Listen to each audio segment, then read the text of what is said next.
Ils étaient heureux de se retrouver, des écologistes de centre-droit comme Corinne Lepage, ou franchement à gauche comme Jean-Vincent Placé. Leur point commun, ils pensent qu'il serait plus efficace d'être dans un gouvernement de François Hollande plutôt qu'à l'extérieur. Dans la salle, une grande absente, Cécile Duflot, l'ancienne ministre qui est favorable à un rapprochement avec le front de gauche de Jean-Luc Mélenchon, a boudé la réunion. J'ai été très intrigué, sinon intéressé, et sans doute pas vraiment passionné, par cette réunion à l'Assemblée de ceux qui, parmi les Verts, Europe Écologie, sont des postulants au gouvernement et frappent à la porte du gouvernement. Parmi eux, Jean-Vincent Placé, qui est la figure médiatique, disons, de cet aréopage.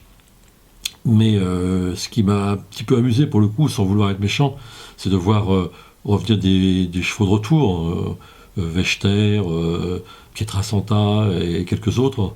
On avait l'impression d'être au début des années 90, au moment où on ne savait pas encore trop où allait l'écologie. C'était l'époque du Nini, mais version Wechter, hein, c'est une version douce, c'est pas Sarkozy.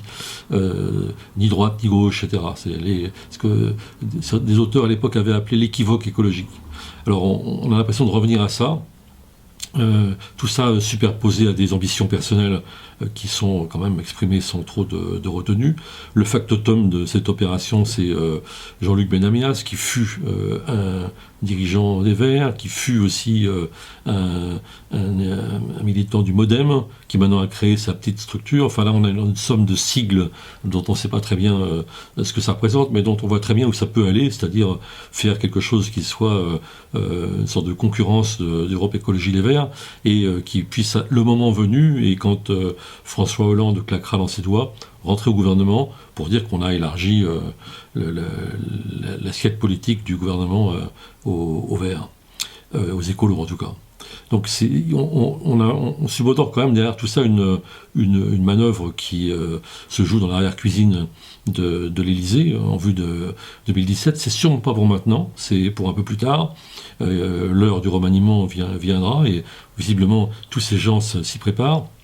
Leur discours politique est évidemment incroyablement faible parce que ça veut dire quoi ? Il faut rentrer au gouvernement pour peser davantage. Alors que François Hollande et Manuel Valls passent leur journée à dire on ne changera pas de cap, on ne bouge plus, on ne change plus rien. Et certainement pas annuler Notre-Dame-des-Landes ou changer la politique économique et sociale du gouvernement. Donc on voit très bien que ça n'a pas de contenu autre que une opération politicienne. C'est un peu consternant, mais ça fait partie quand même, à mon avis, d'un projet de plus grande envergure qui est précisément une sorte de vraie fausse gauche à la Schröder ou à la Blair à terme, c'est-à-dire en redessinant le paysage politique avec un centre libéral face à une droite musclée façon Sarkozy ou façon Le Pen. Ça finira par être la même chose. Cette recomposition politique, elle se joue aussi au PS avec les frondeurs qui ont eu une bonne nouvelle et une mauvaise nouvelle. La bonne nouvelle à laquelle ils ont œuvré, c'est qu'apparemment ils vont faire une motion commune, tous, la gauche du PS. La mauvaise nouvelle, c'est que la décidément très velléitaire Martine Aubry va, semble-t-il, rallier la motion majoritaire, c'est-à-dire se fondre dans l'espèce de halo derrière Cambadélis, tout ça, et derrière Valls en réalité. Donc ça veut dire que la prise du Parti Socialiste par la gauche, c'est pas pour demain.